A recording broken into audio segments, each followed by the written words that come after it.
नमस्कार मित्रों। पराशर ज्योतिष संस्थान के इस यूट्यूब चैनल पर आपका फिर से स्वागत है। मैं हूं बब्बन कुमार सिंह।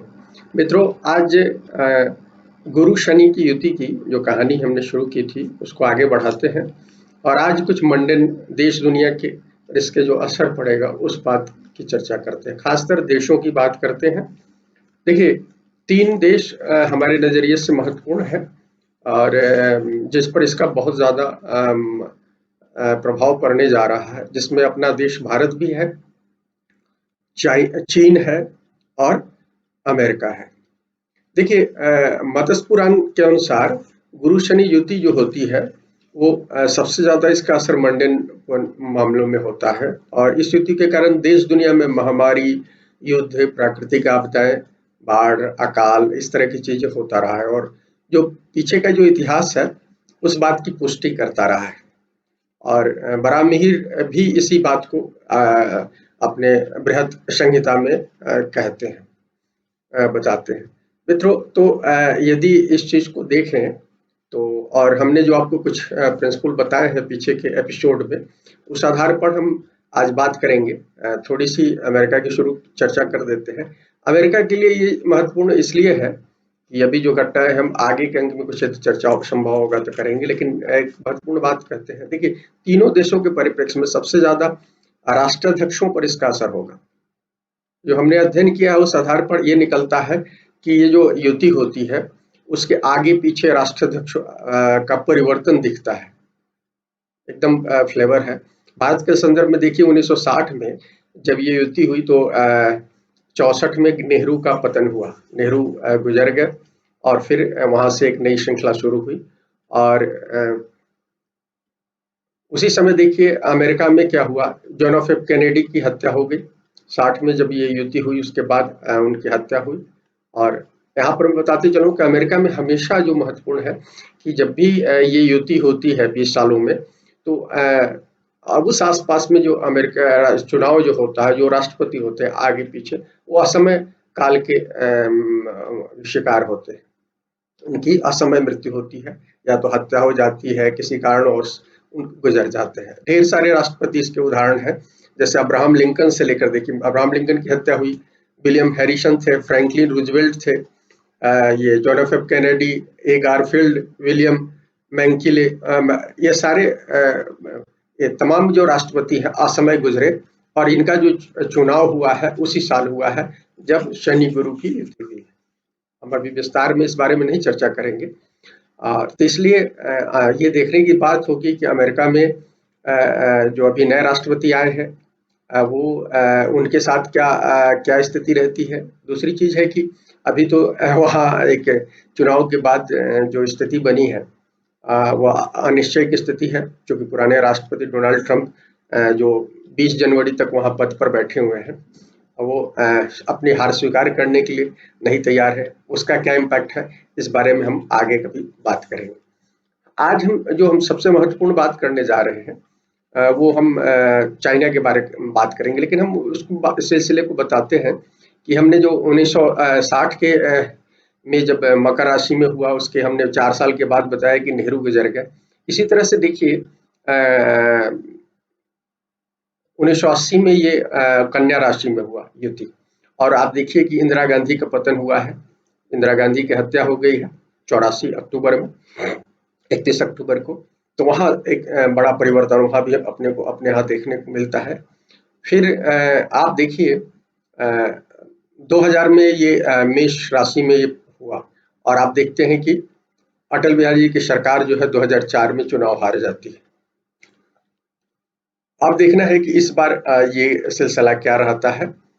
हमने आपको तीन पहले जो युति हुई है उस आधार पर हमने बताया, क्योंकि 60, 80, सन 2000, अब 2020 के बाद क्या स्थिति है इसके बारे में हमें अनुमान अंदाज लगाना चाहिए।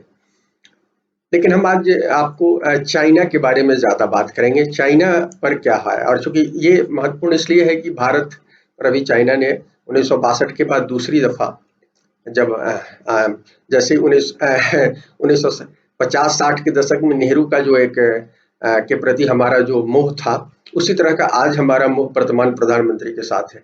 तो इसमें इस समय ये दोनों स्ट्रॉन्ग प्रधानमंत्री थे कहीं न कहीं, जिन्होंने नेहरू ने इस देश की नींव रखी और वो बुनियाद पर आज हम खड़े हैं। और फिर हमारे दूसरे प्रधानमंत्री हैं इंदिरा गांधी के बाद जो सशक्त सबसे ज़्यादा प्रधानमंत्री हैं, प्रधानमंत्री मोदी, नरेंद्र मोदी। इनके ज़माने में फिर चाइना ने हमारे भूमि पर कब्ज़ा किया है। हालाँकि एक ख़ास बात ये है कि स्थितियाँ बदली हुई हैं और इसके कुछ परिणाम हमको शायद बदली हुई स्थिति में दिखेगी, तो उसी की हम चर्चा करते हैं। देखिए, शुरुआत हम करते हैं कि 1940 से शुरू करते हैं। 1940 में मेष राशि में ये हुआ था, क्या कहते हैं, गुरु और शनि की युति हुई थी और चाइना उस समय नहीं था। उस समय चाइना जो था वो काये शेक का चाइना था, जो बाद में जब 1949 में माओ ने कब्जा किया अपने कम्युनिस्ट पार्टी के माध्यम से अक्टूबर महीने में, तो उनको भागकर ताइवान में शरण लेनी पड़ी। लेकिन देखिए 1940 में अग्नि तत्व राशि में हुआ था और उसका आप देखते हैं कि चाइना में सत्ता परिवर्तन हुआ है और एक नए चाइना का उद्भव होता है, जो आज भी चला आ रहा है, कम्युनिस्ट चाइना का, जो हम देख रहे हैं। और आज भी वो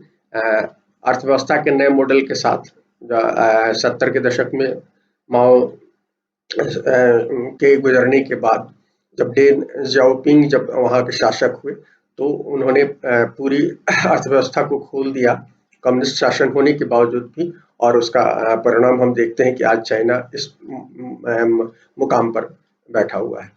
तो इसका हम थोड़ा सा सिलसिलेवार बताना चाहते हैं कि देखिए, हमने बताया कि 40 में जो स्थिति थी उस समय बहुत सशक्त दिख रहे थे जो तिब्बत के जो शासक हुए बाद में, पहले शासक।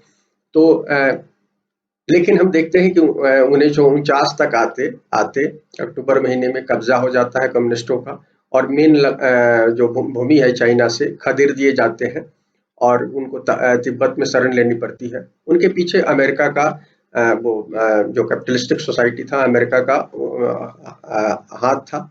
और इसलिए हम देखते हैं कि बाद में काफ़ी समय तक चाइना कम्युनिस्ट चाइना को वेट करना पड़ता है दुनिया में अपने रिकॉग्निशंस के बारे में। यहाँ तक कि अमेरिका तो एक्चुअली फुली 2000 में आकर उसको रिकॉग्निशन देता है, फाइनल रिकॉग्निशन, जिसको व्यापार और ट्रेड का रिकॉग्निशन कहना चाहिए।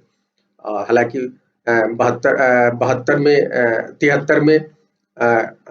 में राष्ट्रपति निक्सन चाइना की यात्रा करते हैं, लेकिन लेकिन उस समय भी मान्यता नहीं मिलती है। 80 के आसपास में उसकी मान्यता मिलती है अमेरिका की तरफ से, और फाइनल मान्यता जिसमें व्यापार और ट्रेड का, जब शनि की महादशा शुरू होती है चाइना की 2000 में, और जब मेष में फिर से गुरु और शनि की युति होती है। तो एक बहुत महत्वपूर्ण चीज है, कारण कि अमेरिका विरोध करता रहा है, वो कम्युनिस्ट और जो द्विध्रुवीय जो सोवियत संघ और रूस का की जो रूस और सोवियत संघ और अमेरिका की जो लड़ाई थी, वो लड़ाई का फल चूंकि रूस की तरफ झुका हुआ था चीन कम्युनिस्ट होने के कारण, तो उसको उसका प्रतिफल भोगना पड़ा है। लेकिन हम देखते हैं कि 2000 में परिस्थितियां दुनिया की बदलती है और फिर 2000 में अमेरिका फुल फ्लेज चाइना को देता है की मान्यता देता है, और उसके बाद WTO में उसकी एंट्री होती है। और फिर हम देखते हैं कि 2010 में आकर वो दुनिया की दूसरी सबसे बड़ी क्या कहते हैं अर्थव्यवस्था बनता है, और फिर लगातार हम देख रहे हैं कि चाइना का विरोध अमेरिका शुरू कर देता है, और जिसकी परिणति ट्रेड वार में हम देख रहे हैं। और आज भी संघर्ष की जो स्थिति बनी है वो स्थिति बनी है। लेकिन हम थोड़ा सा पॉलिटिकल चीजों की चर्चा करना चाहते हैं चाइना के बारे में, कि ये युति हुई उसका क्या प्रभाव हो रहा है। देखिए 1960 में ये युति हुई है मकर राशि में, और चीन की जो फाउंडेशनल जो चार्ट है उसमें मकर लग्न है उसका, और राशि भी मकर है। श्रवण नक्षत्र में चंद्रमा बैठे हुए हैं और ये इसमें बैठे हुए हैं। और इस खास बात यह है कि ये पहली नजर में कमजोर चार्ट दिखता है, कारण कि शनि जो है 8वें भाव में चला गया है, दुश्मन के सूर्य के घर में चला गया, और सूर्य जो है 8वें भाव के स्वामी 9वें भाव में चले गए। तो चाइना के बारे में जो एक परसेप्शन है दुनिया में, ये मेन कुंडली जो है, मुख कुंडली है, उस आधार पर आप देख सकते हैं कि लग्नेश का 8वें भाव में जाना, हम लोग हमेशा कहते हैं कि 8वें भाव में लग्नेश का त्रिक भाव में जाना कोई अच्छी बात नहीं है, खासकर भौतिक मामलों में। तो हम आप ये देखिए शनि और उसके लग्नेश शनि चले गए हैं वहाँ, लेकिन दूसरी तरफ 8वें भाव का स्वामी 9वें भाव में चला गया। तो एक पूरे ट्रांसफॉर्मेशन की बात है। तो पूरे चाइना में आप देखिएगा, जब से ये कम्युनिस्ट चाइना बना है 1949 से, लगातार ट्रांसफॉर्मेशन चलता रहा है चीन का। हम उसी की बात कर रहे हैं कि 1960 में आप देखिए, 60 में जब ये युति हुई है, उससे पहले देखिए चाइना में माओ ने सुधार की शुरुआत की। उस समय में शुरुआत की, वो आप देखिए ग्रेट लीप फॉरवर्ड नीति लागू किया, जो लैंड रिफॉर्म किया गया एक तरह से उस व्यवस्था पर। कहने के लिए तो 1949 में शासन में आ गए थे, पॉलिटिकल पावर मिल गया था, लेकिन जो सोशल बेस बनाना था उसके लिए उन्होंने पूरी एग्रीकल्चर व्यवस्था, चूंकि वो भी कम्युनिस्ट ये कैपिटलिस्टिक व्यवस्था थी, और उस व्यवस्था को बदलने के लिए ये 58 में मई में उन्होंने शुरू किया, और गाँव में कम्यून फॉर्म लागू किया गया, और पूरा जिसमें क्या कहते हैं संपत्ति से अधिकार से वंचित किया गया, और सब शोध शासक हो गया उस चीज से। और उसके बाद हम देखते हैं कि रूस और चाइना में भी एक तनाव शुरू होता है, और मदद की जो नीति थी रूस की उस समय तक, उससे पीछे हटता है। फिर हम देखते हैं कि उसी साल माने 1958 के बाद 1959 में हम देखते हैं कि तिब्बत के जो दलाई लामा थे, वो वहाँ से भाग कर आ जाते हैं। माने तिब्बत में उनका प्रभाव बढ़ता है, और डर से दलाई लामा वहाँ से भाग आते हैं। उसी साल जो है रूस और चीन में तनाव बढ़ता है, बाद में जिसका मैंने हम देखते हैं कि बॉर्डर स्क्रमिसेज होता है, जैसे भी भारत के साथ हो रहा है, तो रूस के साथ भी हो चुका है उनका उसके बाद ही।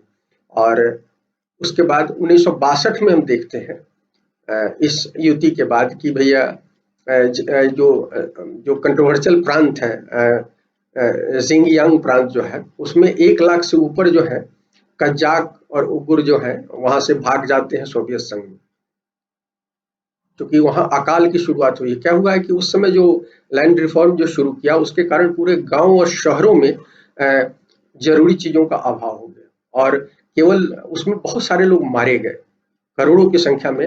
अलग अलग आंकड़े हैं, लेकिन आप करोड़ों की संख्या में हम लोग मारे गए, और ये चीजें वहां शुरू हुई है। और फिर देखते हैं, आप देखिए यहाँ 66 में जाकर चाइना में कल्चरल रिवॉल्यूशन शुरू होता है। चाइना पर कंट्रोल करना है, उन्होंने पॉलिटिकल सत्ता तो हासिल कर ली थी, तो पहले उन्होंने लैंड रिफॉर्म शुरू किया, फिर 66 में माओ की पत्नी के नेतृत्व में वो शुरू हुआ कल्चरल रिवॉल्यूशन। और हम देखते हैं कि 69 में जाकर उसकी परिणति होती है, और घोषणा होता है कि कंट्रोल कर लिया गया है, कल्चरल रिवॉल्यूशन सक्सेसफुल रहा। कल्चरल रिवॉल्यूशन के माध्यम से चाइना ने वहाँ का जो अपने लोगों का ब्रेन वॉशिंग किया, कम्युनिस्ट विचारधारा के हिसाब से उसने ब्रेन वॉशिंग किया, और ये बहुत बड़ी नीति थी। और आज जो चाइना आज भी इस स्थिति में है, उसके पीछे कम्युनिस्ट शासन वहाँ बना हुआ, तो उसमें कल्चरल रिवॉल्यूशन का बहुत बड़ा हाथ है।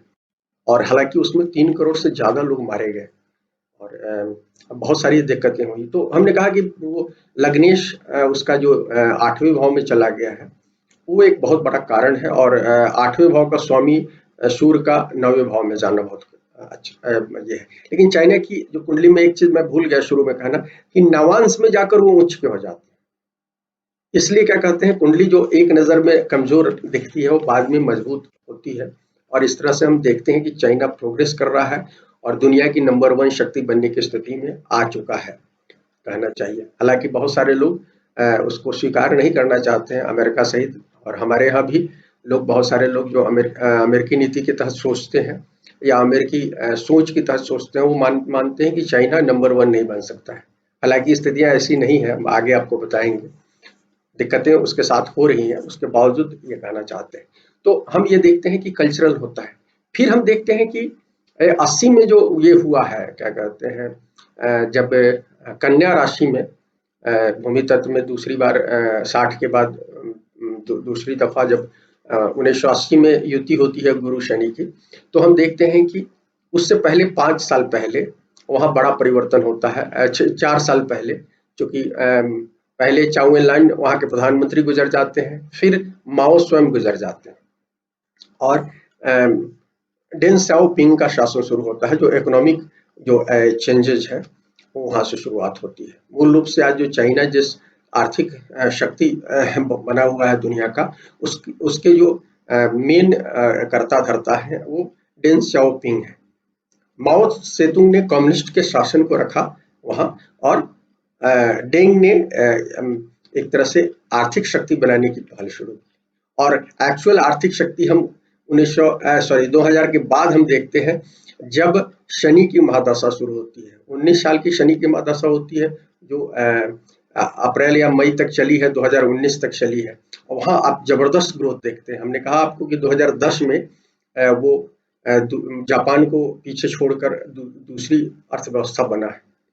तो ये कमाल उसने 10 सालों में किया, लेकिन एक नज़र में, लेकिन एक्चुअली वो शुरुआत हो गई थी 76 के बाद, जब माओ के गुजरने के बाद, देंग शाओपिंग के शासन में आने के बाद शुरू हो गया था। और आप देखेंगे पूरे परिप्रेक्ष्य में, हम ज़्यादा विस्तार से नहीं करना चाहते, वीडियो लंबा हो रहा है, कि आप यदि चाइना का पॉलिटिक्स जानिए तो बराबर वहाँ क्या कहते हैं, छोटे-मोटे परिवर्तन होते रहे शासक लेवल में, राष्ट्रपति, प्रधानमंत्री बदलते रहे। चाउ एन लांग को छोड़ दिया जाए तो दूसरे बहुत सारे, जैसे आप देखिए माओ सेतुंग ने स्वयं अपने राष्ट्रपति को 2-2 राष्ट्रपतियों को हटाया है अलग-अलग समय में। और जिस कल्चरल रिवॉल्यूशन में जिस सेना की मदद से उसने वो किया, उसके जो नायक थे उसको उसने विद्रोह के कारण, जिसको उसने अपना उत्तराधिकार घोषित कर दिया था 66 में, जिसके साथ उनकी पत्नी ने कल्चरल रिवॉल्यूशन किया था, उसको वो उनके विद्रोह के कारण अब देखते हैं कि 70 में आते-आते उसको बाहर कर देते हैं शासन से। तो ये लगातार चाइना में होता रहा है, और ये, लेकिन उसके बावजूद उनके प्रोग्रेस पर इसका अंतर नहीं पड़ा है। शासन में जो महत्वपूर्ण जो लोग हैं वो रहे हैं, और जिन लोगों ने विद्रोह किया है जो व्यवस्था के रूप में, उसको हम देखते हैं कि उसको बाहर कर दिया जाता है। देखिए कल्चरल जो रिवॉल्यूशन हुआ है उस समय राहु की महादशा शुरू हुई है। हालांकि राहु की महादशा बहुत फेवरेबल नहीं था, लेकिन मंगल जो था उससे थोड़ा सा फेवरेबल, ज्यादा फेवरेबल है। राहु इनके तीसरे घर में चाइना के बैठा हुआ है, राहु तीसरे में है, केतु 9वें में बैठा हुआ है। तो राहु ने कहीं ना कहीं मीन में बैठा हुआ राहु ने कुछ मदद किया है। और आप देखिए कि उसमें सेकंड हाफ में डेंग जियाओपिंग शासक बनते हैं 76 में। फर्स्ट हाफ में आप देखते हैं कि पुराने कई लोग गुजर जाते हैं, और माओ सेतुंग सहित कई लोग गुजर जाते हैं, और दूसरे हाफ में हम देखते हैं कि डेंग शाओपिंग आते हैं, और डेंग जियाओपिंग के शुरू किए हुए आर्थिक सुधारों का असर हम देखते हैं। आपको पता होगा, आप लोगों में से जिन लोगों ने चाइना का थोड़े बहुत जानते होंगे, कि उन्होंने जो इकोनॉमिक जोन की बात जो अपने भारत में देखते हैं, वो चाइना में शुरू किया गया था। कुछ खास इलाकों को चिन्हित कर उन्होंने डेवलपमेंट शुरू किया, और उन्हीं इलाकों में चाइना का डेवलपमेंट हुआ। और आज भी वहाँ जो एक पैरिटी नहीं है, इकोनॉमिक पैरिटी नहीं आप देखेंगे, उसके पीछे ये है कि स्पेशल इकोनॉमिक जोन के आधार पर उन्होंने डेवलपमेंट किया, इकोनॉमिक जो वो किया। इसलिए बड़े पैमाने पर, जैसे भारत में हम देखते हैं, बड़े पैमाने पर गाँवों से लोग, भारत में आप देखिए 2000 के बाद भारत में भी हुआ है, बल्कि 90 के बाद कहना चाहिए, तो वहाँ भी ये बड़े पैमाने पर हुआ। और 2012 में वहाँ चाइना में 2012 में आकर गाँवों से ज़्यादा गाँवों से ज़्यादा शहरों की आबादी हो गई, उस इकोनॉमिक डेवलपमेंट के कारण हुआ वो सारी चीज़ें। तो ये चीज़ हम देखते हैं।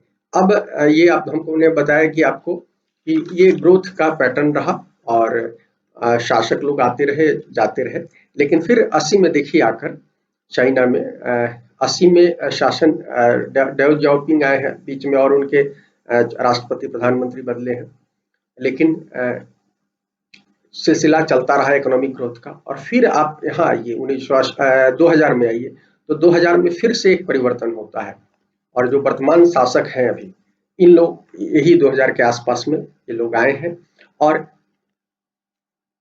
इनके नेतृत्व में बड़े पैमाने शी के नेतृत्व में बड़े पैमाने पर डेवलपमेंट हुआ है।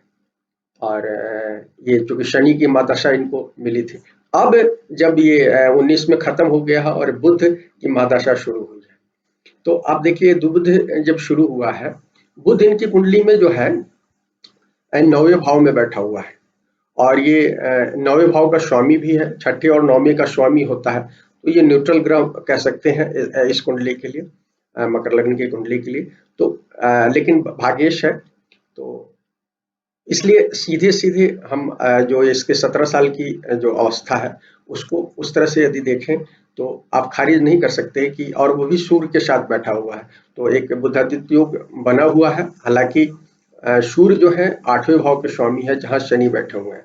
तो एक बात तो एक तय है कि यदि महादशा से देखा जाए तो एक उतार-चढ़ाव की ओर, स्थिति की ओर इंडिकेट कर रहा है। लेकिन अभी जो ये गुरु शनि की युति हो रही है, तो 2020 में, इस युति के समय 21 दिसंबर को हमने आपको बताया है कि वो होने वाला है रात में 11 साढ़े 11 के आसपास में। तो ये इस युति के पहले से स्थितियां ठीक है, डावाडोल बन रही है, क्योंकि आप ये देखा कि 12वें भाव में जब धनु में जब गुरु शनि केतु थे, तो ये महामारी की शुरुआत हुई, कोरोना महामारी की, कोविड की शुरुआत हुई और चाइना से शुरू हुई। तो केतु वैसे भी वायरस को इंडिकेट करता है। गुरु ऑलरेडी उनके नेटल चार्ट में गुरु जो है 12वें भाव में बैठे हुए हैं, अपनी राशि में बैठे हुए हैं, लेकिन वो 12वें के स्वामी है, तीसरे और 12वें के स्वामी है। तो वहां वो बैठकर गुरु शनि और केतु ने बीमारी दिया, हालांकि वो कंट्रोल कर पाए, क्योंकि उनकी जो स्थिति थी, बुध ने कहीं ना कहीं उनको उस ओवरकम करने में मदद की, और इकोनॉमी उनकी थोड़ी सी जल्दी और देशों की अपेक्षा स्टार्ट हो गई है। लेकिन इतना तय है कि अभी दिक्कतें हैं, क्योंकि शनि आ रहे हैं इनके लग्न, शनि आ गए हैं लग्न में, और शनि चंद्रमा से गुजर रहे हैं, इनकी साढ़े साती की मिड साढ़े साती है। और जब ये श्रवण नक्षत्र, देखिए अभी असर उन्होंने दिखाया है, एक छोटा सा असर दिखाया है, लेकिन अभी श्रवण नक्षत्र में जनवरी में जाने वाले हैं शनि महाराज। तो जब शनि जाएंगे, श्रवण पर से गुजरेंगे, तो निश्चित रूप से कुछ सेटबैक और लगेगा।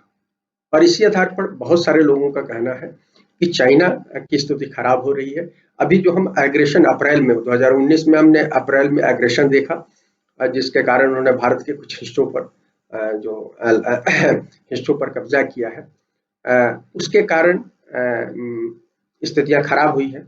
तो इसमें थोड़ा सा परिवर्तन निश्चित रूप से होगा, और सही कहीं ना कहीं चाइना की जो वीकनेसेस दिख रही है इस युति के बाद, कम से कम अगले 1-2 सालों तक, तो अगले 2 सालों तक कहना चाहिए कि दिख रही है। और यदि कहीं ओवरऑल कहना चाहिए कि दूसरे भाव में भी जब तक वो 11 नंबर शाइन तक रहेंगे, ओवरऑल 5 साल जो 2025 तक कहना चाहिए कि थोड़ी सी उठापटक चलेगी, कारण कि ये छठे भाव के भी वो स्वामी है बुध, और महादशा से देखिए, और यहाँ जो गुरु और शनि की युति है साढ़े साती के समय बनी है, तो इतना मानकर चलिए कि जैसा चाइना सोच रहा है उस हिसाब से उसका प्रोग्रेस नहीं होगा।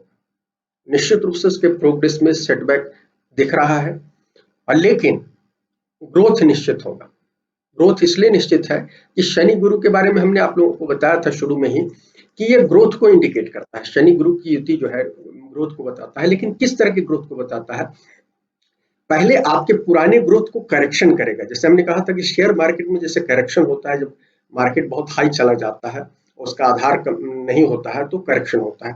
तो चाइना के साथ इस तरह की जो स्थितियां बनी है पिछले 20 सालों में, उसमें कहीं ना कहीं हमने बताया कि 2000 के बाद इनका जबरदस्त ग्रोथ हुआ है, इकोनॉमिक डेवलपमेंट हुआ है, ट्रेड सरप्लस के कारण वो लगातार अमेरिका को प्रभावित करने की स्थिति में है, और वो नंबर 1 बनने की ओर अग्रसर है। तो इसलिए अमेरिका उनका लगातार ट्रेड मामलों में विरोध करता रहा है, और पिछले 4-5 सालों में हम इसका बहुत ज्यादा देखे हैं, और बराबर इसी आधार पर अमेरिका और चाइना की साउथ चाइना में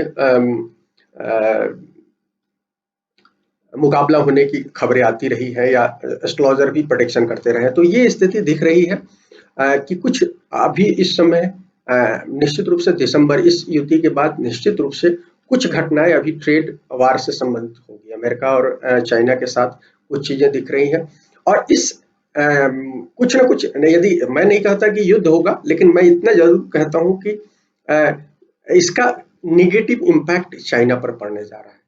और इसका फायदा कहीं ना कहीं भारत को मिल सकता है।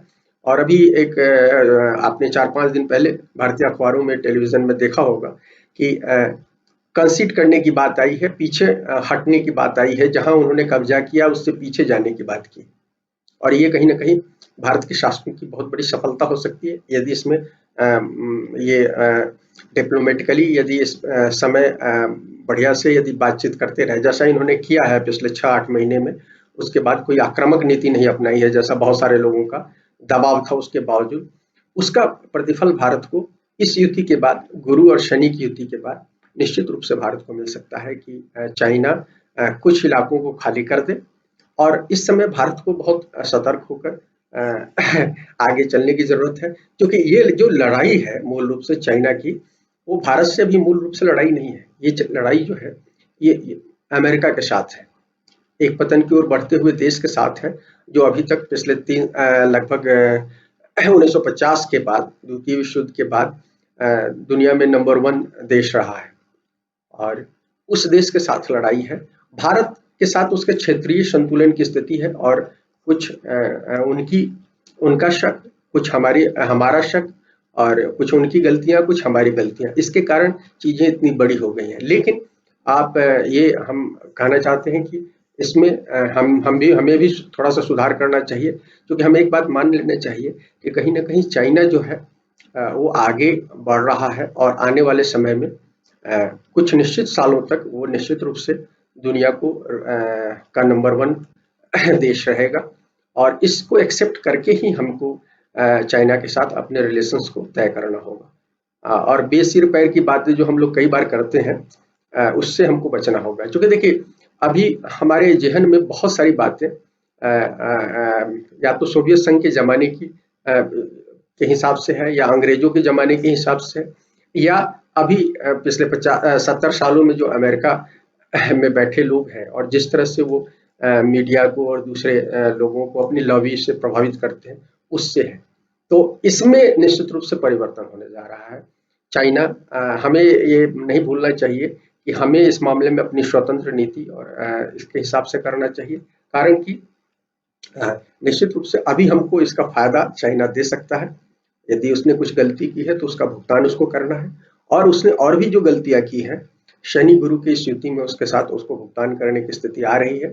और इससे कहीं ना कहीं भारत को भी सबक लेना चाहिए, और चीन के साथ एक बेहतर ताल्लुकात बनाने की स्थिति बन सकती है। हालांकि कॉशस होना चाहिए इसमें नीतिगत रूप से, और इसका परिणाम हम देखेंगे। हालांकि मैं एक्सपर्ट की तरह बात कर रहा हूँ, हम एज डिस्क्लोजर हमको बात करना चाहिए, और एज डिस्क्लोजर मेरा मानना है कि निश्चित रूप से यदि भारत जो स्थिति दिख रही है, चाइना की कमजोर स्थिति में भारत के लिए कुछ फायदे की स्थिति दिख रही है, और भारत को इस फायदे का इस्तेमाल करना चाहिए। मित्रों, वीडियो फिर 30 मिनट के आसपास हो रहा है। हमने कहा था कि चाइना पर बात करेंगे, और बात यहीं पर विराम करते हैं। आगे फिर थोड़ी बात हम भारत के बारे में करेंगे, और यूएस के बारे में भी बात करेंगे। और तब तक के लिए हम विदा चाहते हैं। यदि वीडियो पसंद आए तो लाइक करें, चैनल ये हमारे वीडियो को शेयर करें, और चैनल को सब्सक्राइब करें, और संभव हो तो घंटी को भी ये करें, ताकि आपको अपडेटेड वीडियो की सूचना मिल सके। शुक्रिया मित्रों।